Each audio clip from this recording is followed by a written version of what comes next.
Before history had words, before humans shaped fire, Earth belonged to something far older. Across vast grasslands and endless rivers, giant creatures lived in a world untouched by civilization. No roads, no buildings, only wind, earth, and life. It was a world not made for us, but ruled by nature. They moved like living hills, mammoths with thunder in their steps. Herds drifted across the golden plains, steady and calm. The earth trembled not in fear, but in quiet reverence. The wind carried ancient sounds, deep calls between mammoths, rustling grass beneath their feet, and rivers whispering through stone. It was a language lost to time, but remembered by the earth. From distant ridgelines, early humans watched in silence. They were not hunters yet, only witnesses, small figures facing giants, learning from the land and from the beasts that ruled it. The ground cracked softly under massive weight. Mammoths followed ancient trails worn into the earth, paths older than memory. Routes they walked for generations, marked by instinct and scent. Each mammoth breath steamed in the morning light. Their bodies moved in rhythm, fur rustling, tusks glinting, eyes slow and deep. They were not monsters. They were memories carved into life. From horizon to horizon, the herd marched. Clouds of dust trailed behind them, silent banners marking the journey of giants. The world made way when mammoths moved together. High above, birds circled freely, shadows of the ancient air. Below, mammoths walked slowly, steady beneath the same sky for thousands of years. Unchanging, unchallenged, unforgettable. Calves walked in the center, safe, protected. Elders led, mothers guarded.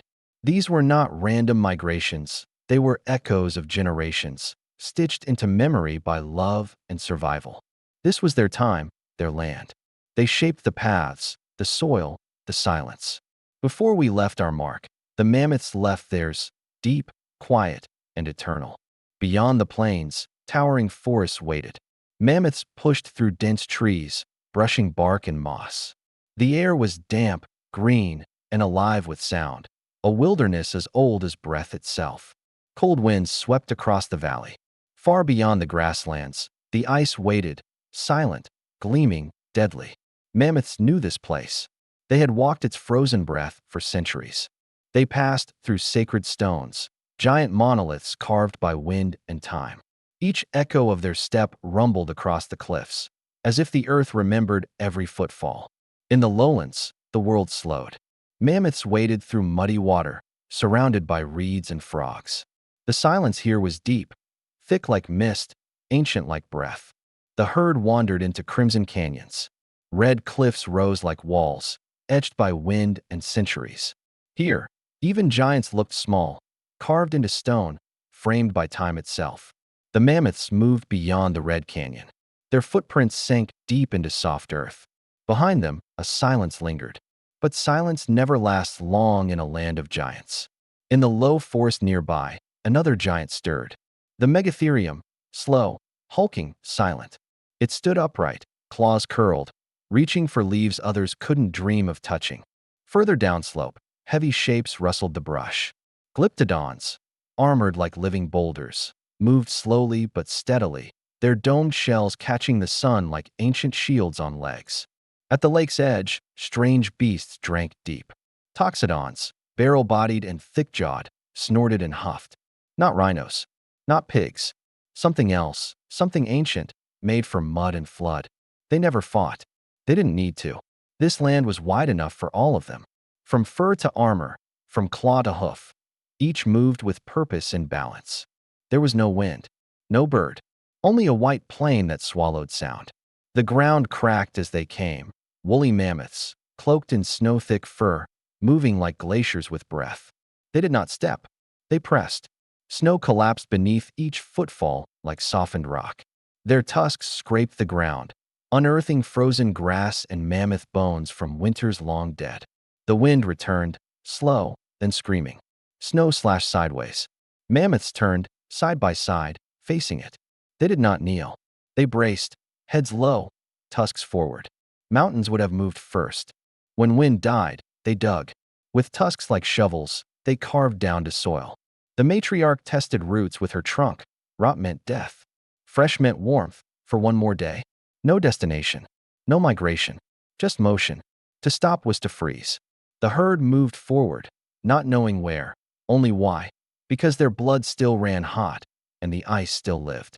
Before fur, before frost, there was scale and sun and thunder made of bone. The world still boiled with light, and its giants had no breath, only mass. They moved not in herds, but in shadows. Sauropods, tallest of all, scraped clouds with jaws. Their bodies reshaped valleys. When they drank, rivers paused. But not all giants were tall. Pachyrhinosaurus moved like weather, low, wide, and many. They grunted in rhythm, skulls thick with horned bone, defending their own like stone herds. Then came silence. No wind, no birds, only the rhythm of fear. Something entered the plain that did not belong to grass, nor tree, nor peace. Tyrannosaurus did not run. It didn't need to. Each step wrote a threat. Its eyes locked on motion. Its jaw held nothing but time. And time was about to bite. The sky cracked open, not with clouds, but with wings. Quetzalcoatlus drifted down like silence made flesh. Its shadow arrived first. Then the fear caught up. It landed without sound. One step, then another. On four limbs like stilts, it walked, folding wings into legs, becoming something that no tree could stop. It didn't roar. It stabbed, with speed. A head like a lance, a neck like a whip, and legs that didn't touch twice in the same place. They didn't own the air. They became it. Even Tyrannosaurus looked up, because no roar could reach where these beasts drifted. Only the wind knew them. Without a sound, it ran, then jumped, then disappeared. Wings caught heat, and it was gone. What walked like a beast rose like a god. The water was still, but not empty. Beneath silt and reeds, something breathed without sound. Something older than teeth. Something with a skull wider than a door. Its skin wasn't skin. It was plate, stone, and time. Arrows couldn't pierce it. Claws couldn't break it. Deinosuchus was not hunted. It was avoided. Its skin wasn't skin.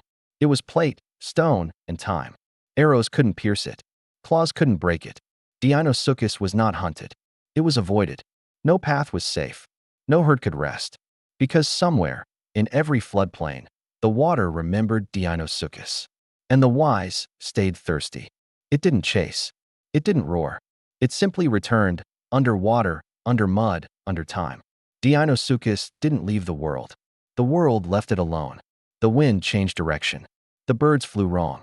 The Quetzalcoatlus circled lower, slower, as if the sky had thickened.